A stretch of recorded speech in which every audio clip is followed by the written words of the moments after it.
네, 반갑습니다.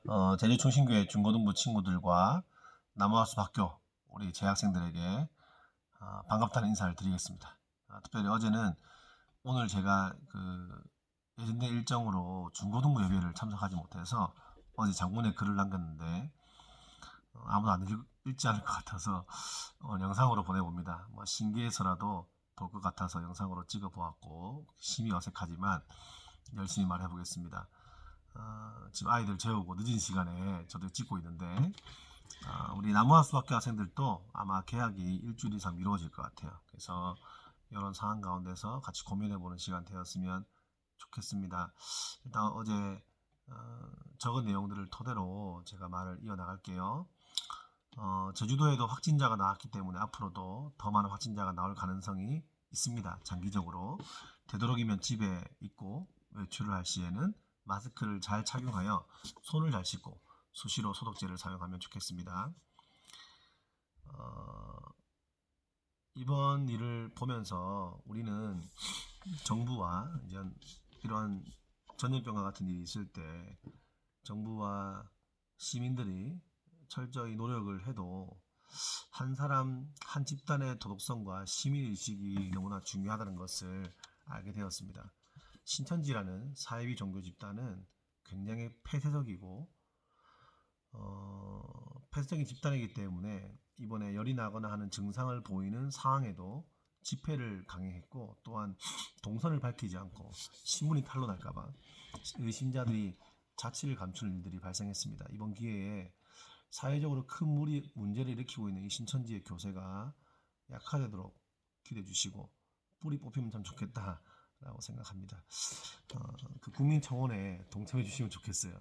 그리고 코로나19가 선교사와 교회들을 핍박한 하나님의 심판이라는 그런 찌라시 같은 기사와 영상들이 나도는 것을 보았고, 실제 그렇게 설교하신 목회자도 있는 것을 보았습니다. 그런 부분에 대해서 물어오는 학생들이 있어서 답을 짧게 해봅니다. 저는 개인적으로 그 말은 정말 성경과 하나님에 대해서 너무나 편협한 생각을 가지고 있다고 생각해요. 만약 그러한 이유로 하나님께서 심판하신다면 대한민국을 포함해서 심판받지 않을 만한 지역은 없다고 생각합니다. 전형적으로 왜곡된 신앙관이라고 저는 생각하고 있어요. 그리고 이런 시대의 공감력을 잃어버린 사람들의 말입니다. 물론 이 땅은 넓은 의미로 하나님의 심판 안에 있다고 볼 수 있습니다. 성경에도 말세에 전쟁과 기근이 있다고 했기에 오래전부터 이런 전염병과 같은 일들이 있을 수 있죠. 그러나 이러한 대부분의 전염병들은 사실 사람들의 어떤 행동으로 인한 결과들이 많습니다.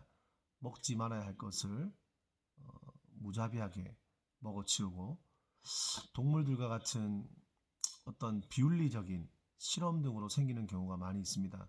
하나님이 만드신 자연 만물은 현재 인간들에 의해서 파괴되고 있고 자연은 고스란히 인간들에게 결과물을 돌려주고 있다고 생각해요. 현재 남극의 빙하가 녹게 되고 플라스틱 섬이 생기고 그로 인해서 물고기들이 떼죽음을 당하는 일들은 어쩌면 코로나와는 19와는 비교가 안 되는 더 큰 재앙을 불러일으킬 수 있습니다. 그러나 하나님께서는 심판주로 이 땅에 오시지만 여전히 인간과 자연 만물을 사랑하시고 이 땅을 회복하기를 원하시는 분이고 지금도 긍휼을 베풀어 주는 분이기 때문에 인간들이 이 땅에 행하고 있는 수많은 죄악과 이 땅에 일어나는 많은 일들을 그냥 묵과하는 분은 아닌 것 같습니다. 인간으로 인한 자연 만물의 희귀 현상은 인간에게 경각심을 가지게 하는 메시지가 되기도 하고 그렇게 하늘 높은 줄 모르던 사람들의 한계를 깨닫게 하기도 합니다. 우리 이러한 시간을 통해서 하나님과 자연 만물 앞에 겸손해질 필요가 있죠. 지금 아직까지 여러분 중에서도 하나님에 대해서 진지하게 생각해보지 못했던 친구들이나 모태신앙이지만 전혀 하나님을 의식하지 못하고 살았던 친구들도 한 번쯤은 이런 상황을 보면서 고민할 필요가 있어요. 세상의 끝은 있는가? 사람들이 해내지 못하는 현재 우리는 이런 삶에서 어떤 삶을 살 것인가? 하나님은 나에게 무엇을 원하시는가 등등의 생각들을 해보면 좋겠습니다. 하나님의 뜻을 아는 방법은 먼저는 하나님과 친밀감과 관계성과 성경을 통해서 우리는 알 수 있죠. 기도를 통해서도 하나님의 뜻을 알 수는 있는데 때로는 그것은 굉장히 주관적일 수 있습니다. 그러나 이러한 시대적 상황을 통하여 깨닫게 하는 것이 있죠.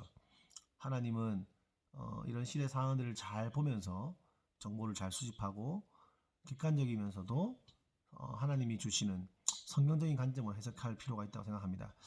또 하나님은 합력하여 선을 이루는 분이기 때문에 인간의 악한 행위로 일어난 일들도 때로는 선하게 바꾸어 갈 수 있는 분이 바로 우리 하나님이죠.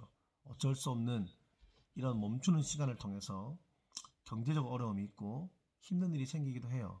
하지만 이런 멈춤을 통해서 우리가 시간이 지나면 또 서로를 격려하고 아끼고 특별히 이 일들을 통해서 일어나는 사회적 많은 문제들에 대해서 이슈에 대해서 돌아보고 그리고 얻게 되는 일도 있을 것입니다.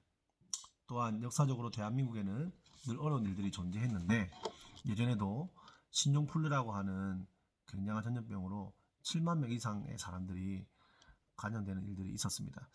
그러나 이 전쟁과 기근, 전염병이 있었는데 경제적인 어려움도 많았고 그러나 대한민국은 강한 민족성을 가지고 있었고 어려움들을 지금까지 잘 극복해 왔습니다. 이럴 때일수록 합리적인 판단을 해야 되고 서로를 욕하고 흠잡고 그러기보다는 격려해야 하고 하나가 되어서 함께 이겨나가야 합니다. 바른 시민의식으로 적극적으로 협조해야 하고 자신을 위해서도 다른 사람을 위해서도 열심히 손 씻고 관리해야 할 것 같습니다. 지금 어려움을 겪고 있는 대구의 한 건물 주인이 건물을 빌려 일하는 분들이 어렵다는 소식을 듣고 이번 달인가 몇 달에 월세를 받지 않겠다라는 소식을 듣기도 했고 어떤 분은 100개씩 마스크를 사서 문고리에 걸어주기도 했다는 얘기를 참 따뜻한 얘기를 들었습니다. 그분들이 크리스찬인지는 알 수 없으나 어쩌면 그리스도인들은 지금 이런 상황 속에서 그런 적극적인 태도로 빛과 같은 역할을 할 수 있다고 볼 수 있습니다. 우리는 아직 청소년들이기 때문에 그런 일을 다 할 수 없지만 이 시대를 잘 관찰하면서 나는 어떤 어른으로 클 것인가를 고민해 볼 수 있고 그냥 뭐 계약이 미루어져서 너무 좋았다든지 중국이나 대구 사람들을 혐오하는 그런 말들을 함께 쏟아내거나 SNS에서 그런 것들을 보고 공유를 한다거나 그런 일들은 없었으면 좋겠다 싶습니다. 오히려 좋은 내용들을 따뜻한 내용들을 공유하고 필요한 이야기들 또한 아픔을 겪을 사람들이 어려움을 겪지 않도록 고민하고 기도하고 생각하는 그런 시간이 되면 좋겠다 싶고 특별히 이 일을 위해 수고하는 많은 분들과 또한 확진이 판정이 나서 공포 속에 있는 분들과 그의 가족들과 이미 여러 가지 이런 병과 함께 돌아가시게 된 분들 영혼과 가족들 위해서 기도하게 되는 시간이었으면 좋겠습니다. 말씀 하나 읽고 끝내도록 하겠습니다. 시편 91편 3절에 그가 너를 새 사냥꾼의 올무에서와 심한 전염병에서 건지실 것이미로다. 91편 6절에 어두울 때 퍼지는 전염병과 밝을 때 닥쳐오는 재앙을 두려워하지 아니하리로다. 참새 한 마리도 하나님의 뜻이 아니면 여러분 떨어지지 않습니다. 전염병이 아니라 우리 하나님께서 우리의 모든 것을 주관하는 분이기 때문에 그분을 기억하고 기도하는 세계 열방을 위해서 기도 여러분 됐으면 좋겠습니다. 우리 중고등부 화이팅 그리고 남아수 학생들 화이팅입니다. 빠이.